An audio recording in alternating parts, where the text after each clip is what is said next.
Bonjour tout le monde, mon prénom est Fabien et je vais faire un enseignement aujourd'hui sur les relations entre frères et sœurs, comment Dieu peut transformer les relations et comment Dieu nous encourage en tant que frères et sœurs à ne pas laisser les gens figés dans le temps. Si vous avez été vexé, blessé par des frères, par des sœurs, si je peux vous donner un conseil, c'est ne laissez pas les gens figés dans le temps, mais laissez le temps faire et voyez avec le temps si la personne peut changer et si le cœur de la personne peut changer. Eh bien, c'est merveilleux. Tous, nous avons besoin de changer et moi-même, je rencontrais des personnes des fois et je leur disais comment j'étais avant et comment je suis aujourd'hui. C'était un test pour savoir si effectivement mon cœur avait changé ou pas. On doit avoir un cœur qui change parce qu'on doit laisser le Saint-Esprit nous apprendre à aimer, nous apprendre à nous aimer les uns les autres, nous aimer entre frères et sœurs. C'est vraiment important, puisque l'amour est la base du royaume de Dieu. L'amour, c'est l'essence du royaume de Dieu. Et tout est basé sur l'amour. Même le pire des bandits a droit à l'amour de Dieu. C'est quelque chose d'inexplicable, mais si un bandit ou quelqu'un de meurtrier ou horrible se demande pardon sincèrement à Dieu dans son cœur, Dieu accepte son pardon parce que Dieu est un Dieu d'amour. Je parle d'un pardon et d'une repentance sincère. Dieu est un Dieu d'amour. Et c'est merveilleux de savoir que nous avons un Dieu d'amour et que cela se reflète dans les relations les uns avec les autres. Les relations sont très importantes, elles parlent du cœur, toujours ce cœur qui est avec Dieu, dont nous avons besoin d'avoir un cœur changé. Et aujourd'hui, je voudrais vous parler de la lettre de Philémon que j'ai lue cette semaine et qui m'a vraiment interpellé. Une lettre courte, mais qui parle tellement de profondeur, qui parle tellement de profondeur dans les relations. Donc on voit que Paul était prisonnier à Rome. Paul a été prisonnier plusieurs fois, il a été prisonnier à Jérusalem, il a été prisonnier à Rome, il a été prisonnier aussi à Césarée, qui était une ville entre Haïfa et Israël. Donc il a été prisonnier par 3 fois, 2 fois 2 ans. Et il a eu aussi il a été aussi prisonnier plusieurs fois dans d'autres villes, courtement. Et c'est intéressant de toujours ramener les choses dans leur contexte, de savoir comment l'Église, la lettre a été écrite et dans quel contexte. Et on voit que Paul donc était emprisonné, là cette fois-ci c'était à Rome, après avoir été emprisonné à Jérusalem, il a été envoyé à Rome. Donc on voit aussi que dans cette lettre, on parle de Philémon.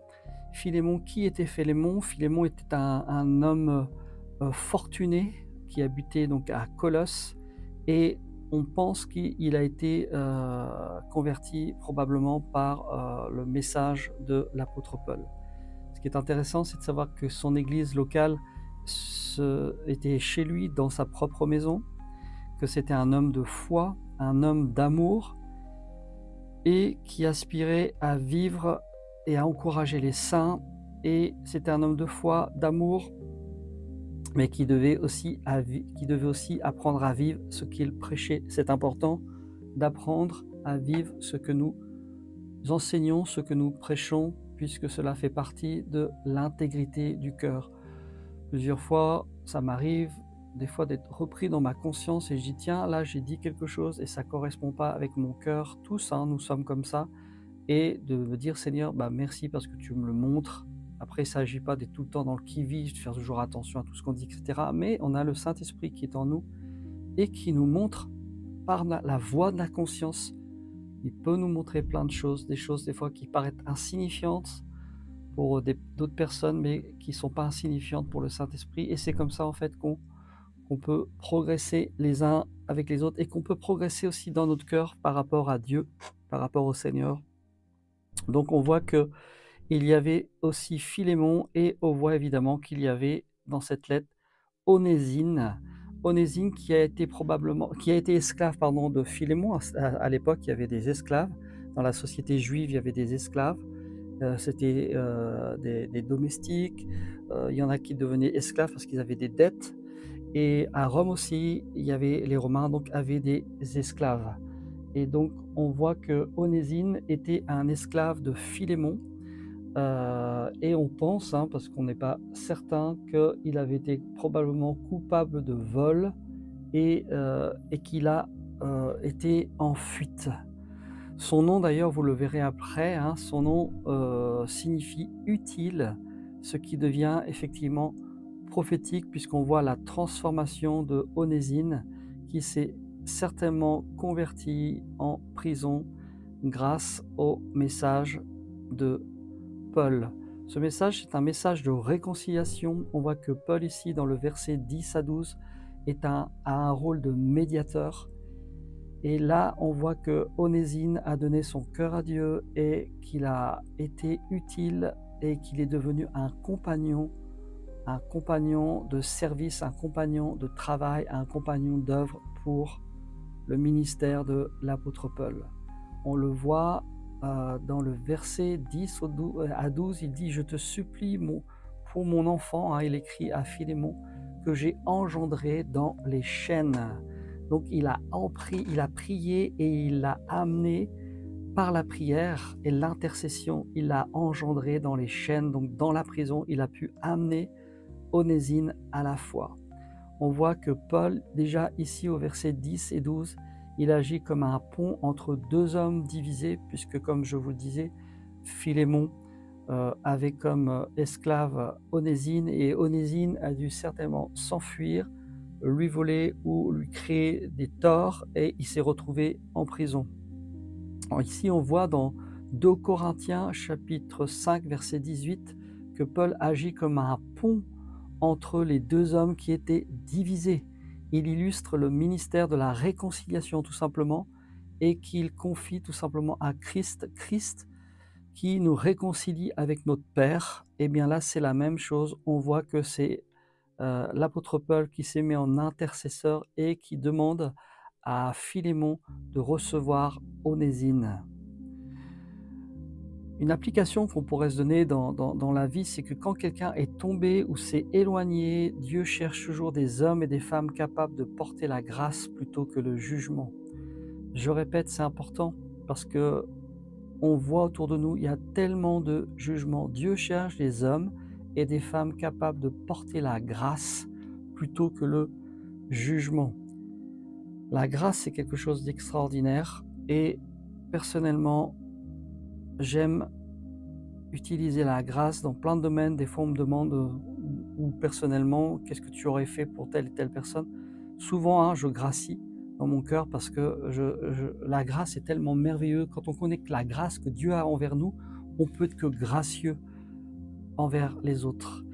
Il y a un appel à la réconciliation, un appel au pardon. On voit dans le verset 15 à 16, où on voit que l'apôtre Paul, il demande, hein, peut-être il a été séparé de toi pour un temps, il dit à Philémon, afin que tu le retrouves pour l'éternité, non plus comme un esclave qu'il était, mais comme un frère bien-aimé. Donc on voit que l'apôtre Paul appelle Philémon à pardonner à Onésime. Et il lui dit, peut-être a-t-il été séparé de toi pour un temps, parce que ça devait être difficile qu'il soit séparé de lui, afin que tu le retrouves pour l'éternité. Mais il ne sera plus comme un esclave avec toi, mais maintenant il sera comme un frère bien-aimé, puisqu'il a donné sa vie à Christ. Paul n'impose rien, vous voyez qu'il n'impose pas du tout, il amène tout simplement Philémon à voir les choses selon le regard de Dieu. Hein, la grâce de Dieu, la grâce, c'est quelque chose qu'on ne mérite pas, c'est un cadeau. Et certaines personnes méritaient des punitions et ils ont eu des grâces, par exemple par des hommes de loi, etc. C'est rare, mais ça existe. Et Dieu est un Dieu gracieux. Il nous gracie toujours lorsque le cœur est sincère. Dieu nous donne toujours la possibilité de nous repentir et d'accepter son pardon, parce qu'on peut se repentir, et accepter son pardon. Et on peut très bien aussi ne pas se repentir et ne pas accepter le pardon et ne pas être gracié. On a dans plein d'exemples dans la parole, notamment le frère Judas qui n'a pas accepté le pardon de Christ. Il a pleuré amèrement et malheureusement, à cause de son orgueil, il n'a pas accepté le pardon que Christ lui avait proposé.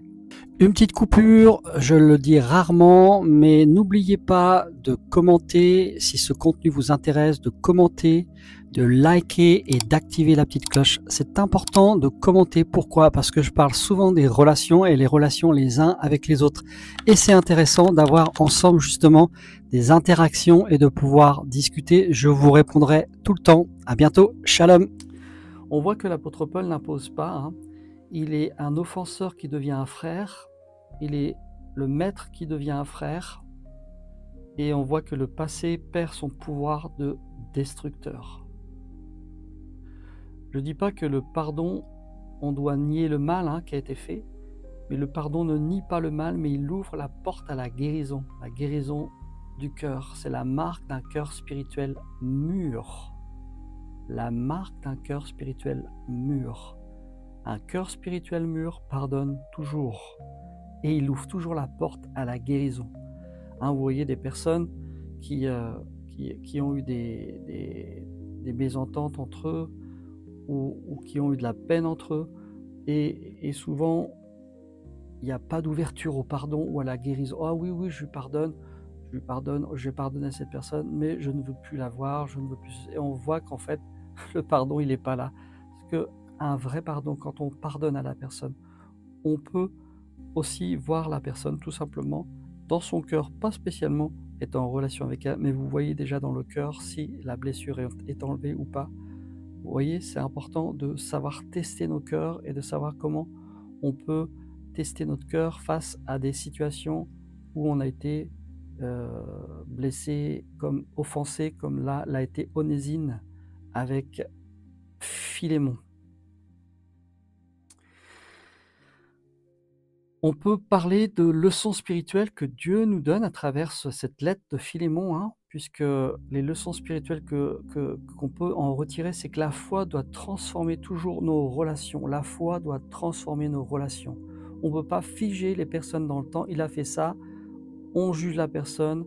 Il a fait ça contre moi, on juge et on la fixe dans le temps et c'est fini, il n'y a plus rien pour eux. En fait, on fait le contraire de la grâce, on est dans un jugement. Ta foi se manifeste dans ton amour pour les saints, tout simplement. La foi se manifeste dans l'amour pour les saints.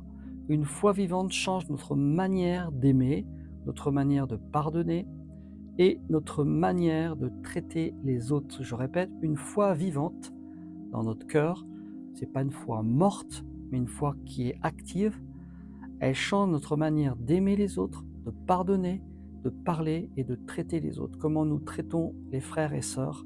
Est-ce qu'on les traite avec bienveillance ou est-ce qu'on les traite dans un jugement de condamnation? Ça, c'est personnel, mais c'est à voir devant Dieu. Hier, j'entendais des personnes qui faisaient des descriptions sur certaines, tel ministère, etc. Très honnêtement, c'est pas édifiant. Allez vers les choses qui vous édifient, allez vers des frères, des sœurs qui édifient et qui vous encouragent à grandir dans la foi, plutôt que d'écouter des choses qui peuvent amenuire votre foi, vous attrister et ne pas vous faire grandir. Donc la grâce nous apprend à ne plus juger le passé, c'est important de ne plus juger le passé.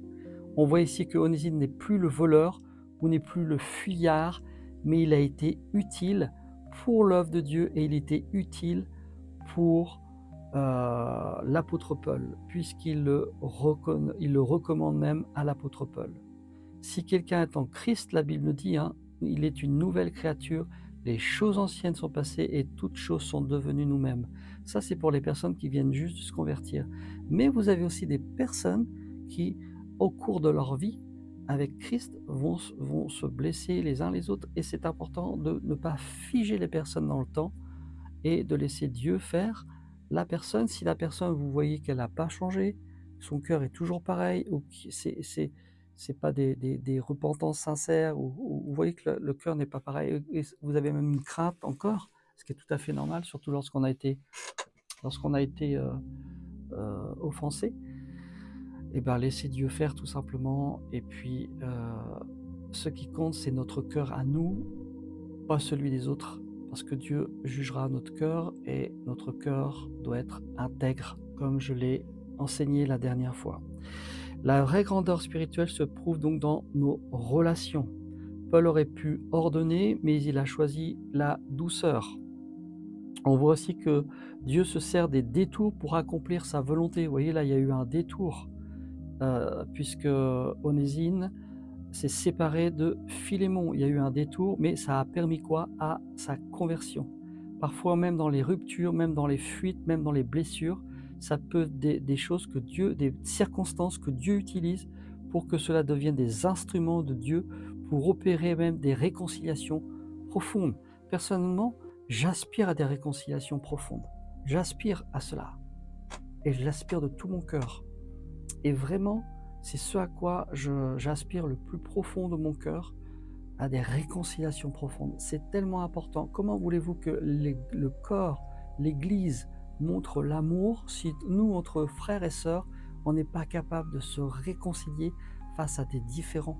On doit être des exemples d'amour, et on peut l'être que si on laisse le Saint-Esprit réellement travailler notre cœur. Nous ne sommes pas des exemples pour le monde, puisque c'est écrit à l'amour dont les actes sont empreints. Mais on est aussi dans ces temps où il est dit que l'amour du plus grand nombre se refroidira. Ce verset est dit non seulement pour les païens, pour les personnes qui ne connaissent pas Dieu, mais il est dit aussi pour les frères et sœurs. L'amour du plus grand nombre se refroidira. Cherchons l'amour. L'amour est plus important que tout. Hein. La Bible, elle dit que dans un passage, la foi, l'espérance et l'amour, mais la plus grande de ces choses, c'est l'amour. Alors, il ne s'agit pas de l'amour avec des pâquerettes, mais l'amour réel, l'amour qui est authentique, l'amour qui est palpable, l'amour qui se traduit par des actes. Et c'est important de voir si nous sommes des personnes qui validons par des actes l'amour même à celui qui nous a offensés. C'est très important. La conclusion de ce message, c'est que Paul, Philémon et Onésime incarnent 3 dimensions du cœur. C'est intéressant. Le cœur qui intercède, on voit que Paul a intercédé. Le cœur qui pardonne, Philémon, qui doit pardonner à Onésime. Et le cœur qui se laisse transformer par Onésime. Exemple de témoignage qu'on peut avoir autour de nous, des personnes qui se laissent transformer par Christ dans leur cœur. On voit qu'une personne était voleuse, qu'elle était fuyarde, et qu'entre-temps il y a eu la conversion, et que cette personne-là a laissé transformer son cœur. C'est un petit peu la conclusion que je voulais vous donner aujourd'hui sur cet enseignement, donc de laisser les relations entre frères et sœurs se guérir les uns les autres, et aspirons les uns les autres avec l'amour du cœur. Aspirons les uns les autres à nous réconcilier. Quelles que soient les familles religieuses, même nos différends, aspirons avec un cœur sincère à nous aimer et à nous réconcilier. Parce que c'est le royaume de Dieu. Le royaume de Dieu, c'est l'amour. Je termine par ce témoignage, cette histoire que j'ai trouvée et qui était intéressante. 2 frères fermiers vivaient à côté, côte à côte, depuis 40 ans. Et un jour, il y a eu un malentendu autour d'un héritage, comme c'est souvent le cas. L'héritage les divisa. Les mots ont laissé la colère à la place, et la colère a pris place, et ils ont cessé de se parler pendant des années, alors qu'ils étaient côte à côte 40 ans. Donc ils ont dû vivre quand même longtemps. Quand ils reviennent le soir, ils découvrent, un jour, l'un d'eux engage un charpentier. J'étais un petit peu plus loin de l'histoire. Il engage un charpentier et il demande au charpentier de construire une clôture pour les séparer l'un de l'autre. Entre nous, je ne veux plus le voir. Waouh, vous voyez l'attitude de l'un des frères, mais il engage un charpentier et il veut plus le voir, donc il lui demande de construire une clôture. Mais quand il revient le soir, il découvre non pas une clôture, mais un pont traversant le fossé entre leurs terres. L'un des frères, de l'autre côté, arrive les larmes aux yeux et lui dit: après tout ce que je t'ai dit, tu construis un pont. Je répète, le frère arrivant, les larmes aux yeux vers son frère, et lui dit: après tout ce que je t'ai dit, donc je ne sais pas ce qu'il lui avait dit, c'est une histoire vraie, hein, tu construis un pont au lieu d'une clôture. Et il lui dit: pardonne-moi. Et les deux hommes se sont réconciliés. Vous voyez comment, là c'est un exemple pas spécialement biblique, puisque c'était des hommes qui ne connaissaient pas Christ, mais comment ils ont pu se réconcilier. Et Dieu nous appelle à la réconciliation, à nous aimer les uns les autres, à nous encourager les uns les autres, nous encourager dans l'amour, à nous fortifier, à nous bénir. On est imparfait, mais apprenons à nous aimer les uns les autres et à grandir dans l'amour. Que Dieu vous bénisse, je vous dis à la prochaine fois, que ce message vous fortifie et n'oubliez pas qu'on peut tous se réconcilier les uns avec les autres. Au contraire, ce n'est qu'un honneur pour les gens du monde qui nous regardent. Est-ce qu'ils regardent des familles qui se détruisent ou est-ce qu'ils regardent une famille qui s'unit et qui s'aime et qui vont de l'avant? Que Dieu vous bénisse. Shalom, shalom. Fabien.